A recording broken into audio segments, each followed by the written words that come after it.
for expansion.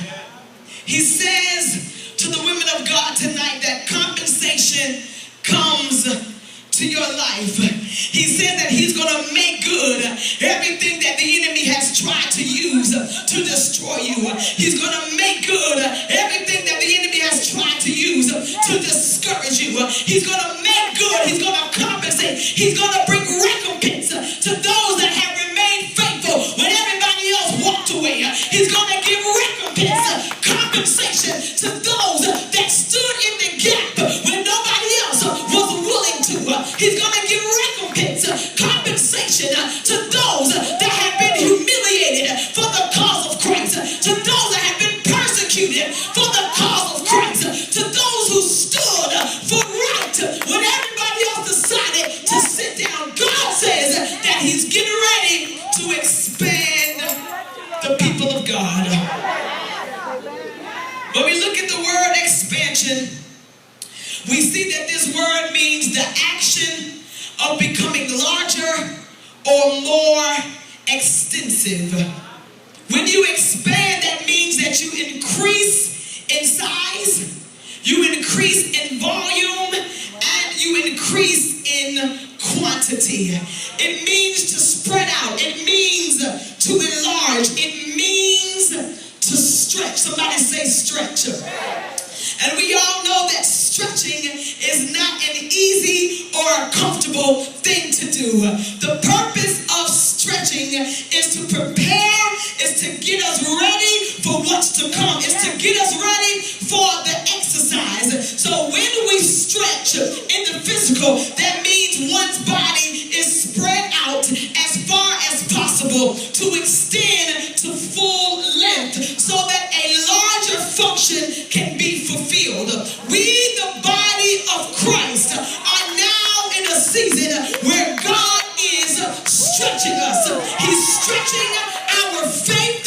He's stretching our resources. He's stretching our prayer life. He's stretching our love walk. He's stretching our dedication. He's stretching our talents. He's stretching our gifts. He's stretching our abilities. Somebody say stretch. And sometimes he uses situations to stretch us. Sometimes he uses disappointments to stretch us. Sometimes he uses betrayal and rejection to stretch us. Sometimes he uses lies to stretch us. Sometimes he uses uncomfortable situations to stretch us. But the purpose of the stretch is so that we can have maximum impact here on the earth.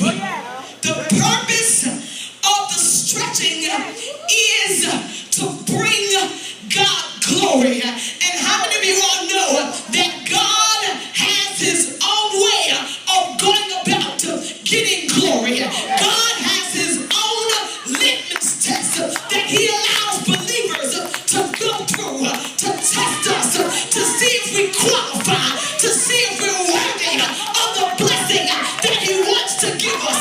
So he stretches us to see if we remain loyal. He'll stretch us to see if we'll stay committed. He'll stretch us to see if we remain faithful. He'll stretch us to see, do they love me for what I can do for them, or do they love me just because I'm God?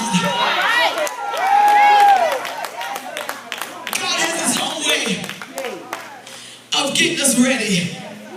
And I've come to let you know tonight that it is time for increase. When we look at the text here in Isaiah, the 54th chapter, we have the nation of Israel.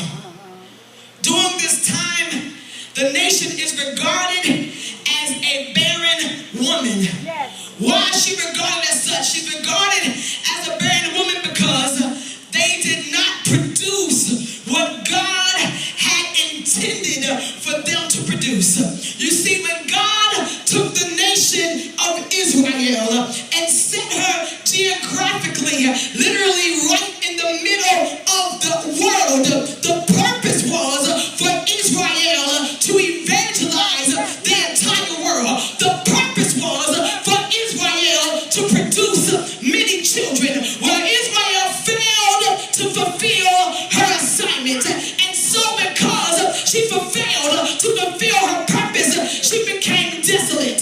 Because Israel failed to fulfill her purpose, she became unproductive. She was known as barren, unable to bring birth. And I'm here to let you know that when you fail to fulfill your assignment, God will find somebody else that's willing, somebody else that's obedient. That's why it behooves us to do what God has called us to do. He has given each and every one of us a mission, whether we have a title or not, whether we're an evangelist or not, whether we have a prophet at the front of our name or not. Our mission is his mission. Our burden is his burden. He says the mission is to preach liberty to those who are bruised, to preach liberty to those who are captive,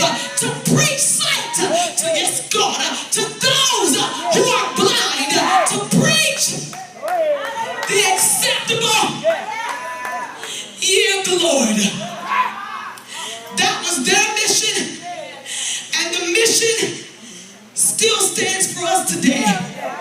Well, Israel did not fulfill her purpose, and so God put them aside. Somebody say, for a season. Aren't you glad that God only sets us aside for a season? Because he understands that while we're aside for the season, that gives him time to work on us. That allows him time to break those things off of us that's not like him. While we're set aside, sitting still, that allows God to break that pride, to remove that fear, to remove that bitterness, to heal the wounded. While we're set aside, now we can hear God clearly. While we're set aside, we can get directives. Our passion can be renewed. Our fire can be restored. So he set them aside just for a season. While they were aside or in captivity, they began to be discouraged. They begin to feel like God forgot about them. You know what that feels like sometimes when you know you got to reap some consequences and you feel like God is done with you. You feel like, oh man, I messed up so bad. I'll never be restored. I'll never be able to regain my place back in the kingdom. I'll never be able to do what I used to do. I'll never be able to sing again. I'll never be able to prophesy again. I'll never be able to preach again. I'll never be able to go out and win souls the way I used to because I messed up so bad. I had a bad stigma. I made too many mistakes. I don't have a good background. Sometimes you feel like you blew it. Sometimes you feel like God has washed his hands with you. The children of Israel are in a place where they feel humiliated. They're in a place where they feel embarrassed because of the stigma of being barren. Women, you know what that's like to be barren? You know what it feels like to not be able to produce, and everybody looking at you like something is wrong with you. Everybody's looking like, what's the problem? Her biological clock is already done. What's the problem? Why can't she become fruitful? Why can't she bring forth? Barrenness in this day was considered to be a curse. And so they're humiliated and they're sad. But what they did not know was the barrenness was not their permanent condition. It was only temporary for God to prepare them for expansion. And I'm here to tell you that the situation you're in, it is not a permanent situation. It is just temporary for God to do what he needs to do to get you ready for the increase that's coming in your life. It's only temporary to get you ready for the blessing that he wants to outpour to you. It's only temporary for the doors that's getting ready to be open unto the people of God. And so, just when they thought God forgot about them, God sends a word to his people. And he tells the children of Israel right while they're in the barren place, right while they're in captivity. They hadn't come out yet. They're still in a humiliating place, but God sends them a word, and he tells the children of Israel, he says, sing, O barren, those that cannot bear. He says not only just sing, but he says break forth into singing. He says not just